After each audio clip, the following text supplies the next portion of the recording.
За сайн байцгаана уу.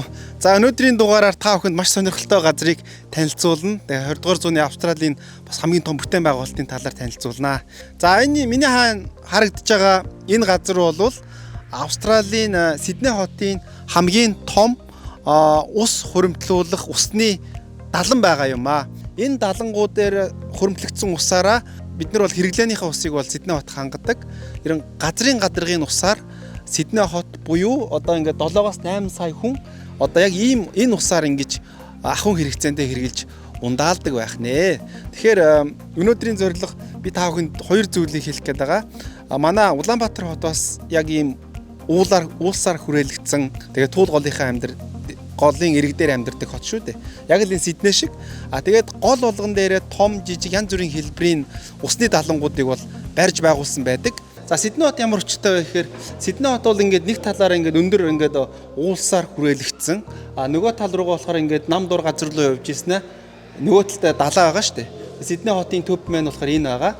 Тэгээд Сидней хот бол нь яадаг вэ гэхээр газрын гадаргын усаар үндэсний усныхаа хэрэгцээг одоо бүрэн хангадаг ийм одоо хот байгаа. Дээрээс нь бол ингээд Сидней хотыг ингээд тойруулаад тавьсан одоо нэг 12-3 орчим ийм том усны далан байгаа. Жишээлбэл ингээд яг ийм томоохон голынхаа бэлчрүүд дээр ийм далангуудыг бий болгоцсон. Өнөөдрийн бид нар ирсэн далан бол хамгийн том далан байгаа. Нэр нь болохоор Warragamba далан гэдэг нэртэй. Нөгөө талаар энэ далангуудыг яагаад бий болгодог вэ гэхээр бороо их орсон үед үерийн уснаас одоо Сидней хотыг хамгаалж яадаг бас нэг хэрэгсэл байх нэ. Ингээ бороо их орсон үед энэ бүх далангууд усыгаа ингээд бүрэн хуримтлуулж аваад хот руугаа нэлээд их усыг бол ингээд алтгаас сэргийлдэг.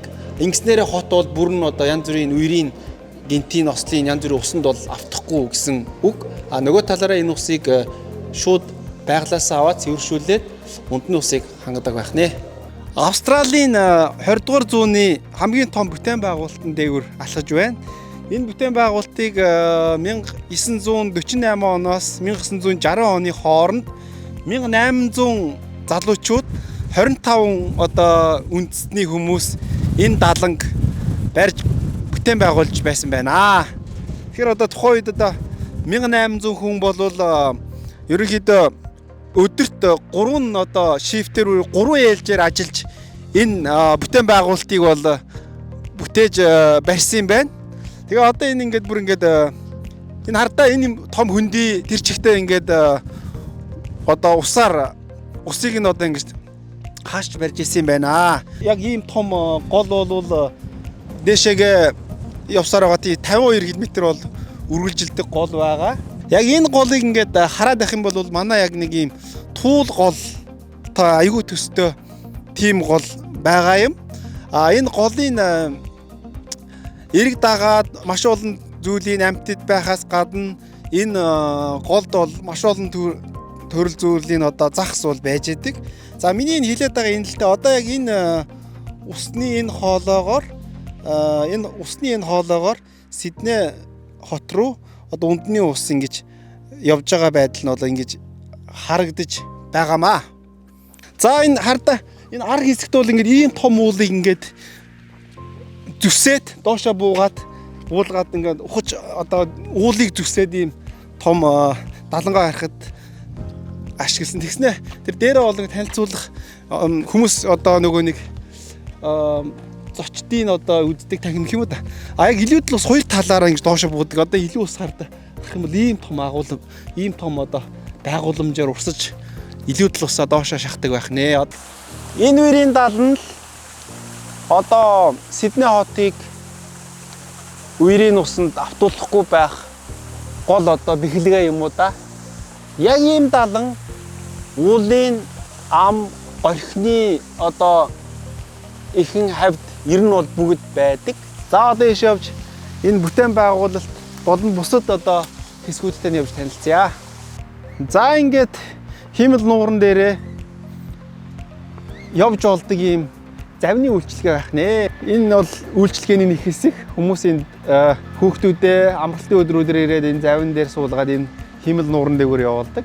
Дээрээс нь одоо ингээ хүмүүс бас ингээ химэл нууран дээгүүр хардаа ийм удирдлагатай усан завмаагаар ингээд тоглоод амралт чөлөө цагийг үнэндээ бол сайхан өнгөрөөдөг хэсэг бий болгочихж байгаамаа. Яг далангаа ашиглаад. Тэгэхээр Улаанбаатарт бол одоо жишээлбэл энэ бол Улаастаа гол гээл байдаг те. Тэр голын ихэнд ч юм уу яг ийм гоё амралтын одоо хүмүүс нэг төрлийн амардаг, нөгөө талаараа бол үерийн усны үед далан байдлаар ашиглаж болдог ийм газар байх нэ. За мэдээж австралчууд ер нь австралчууд гэлтгүй хүн бол зуны хугацаанд гоё голын ирэг дээр тэгэл нэг ийм нухс шовуу тий сайхан тийм дуу чимээ байгалийн тийм гоё орчинд хүүхдүүдэд дагуулаад мах шараал идэх. Тэгээд усанд орох. Яг энэ байдлуудыг бол энд ингээд бүрэн цогцоор нэг жижигхэн горхины дээр далан байдлаар ингээд шийдээд өгцсөн. Энэ хэсэгт ардаа ингээд усанд ордог хэсгийг бий болгоод өгцсөн. Тэгээд ингээд энэ доошоогоо бол ингээд ийм байгалийн чулуун дээр ийм шат хийгээд өгцсөн. Мэдээж усны төвшин ихсээд их болох үед энэ бол ингээд ус ингээд дээшээ ингээд бүрэн явах боломжтой. Энэ далан эргэн тойрон харалдаа яг ингээд нөгөө нэг байгалийн уулын нөгөө нэг байга бүтцээрээ ингээд хийгээд өгцөн байгаа. Яг энэ далангийн яг энэ гол хэсэг бол нэлээд гүнзгий ус одоо хөрөмтлөхийн тулд доороос нь ухаад нэлээд гүнзгий болгоцсон.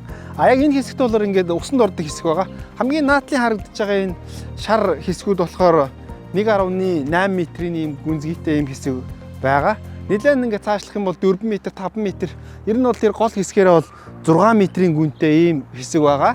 А тэгээ яг энэ хэсэгтэр бол хүмүүс ингээд тор татцсан. Яг энэ хэсэгтэр бол ингээд зуны цагт усанд орж болох нэ. Ийм сайхан хэсэг бий болгоцсон байна. Тэгэхээр манай Улаанбаатар хотын уулын ам болгон жижигхэн урсдаг горхин дээр ийм гоё хиймэл нуур бий болгож болох нь байна. Энэ хиймэл нуур ч одоо ингээд дээшээ ингээд яваад бүр нэлээд том ингээд явчихж байгаа.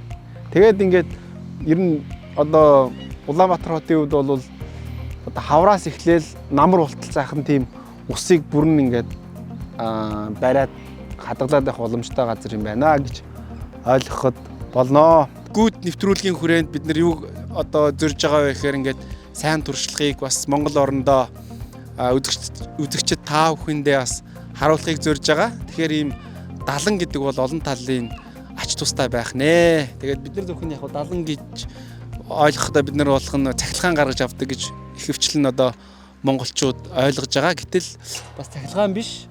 Үерийн далан, унтны усны далан гэдэг байдлаар одоо далан бол бүтээн байгуулж ашиглаж болдог байх нэ. Тэгээд гүйттэй зүг байсан та бүхэнд бол баярлалаа. Дараагийн дугаараар уулзцаая. Баяр таа.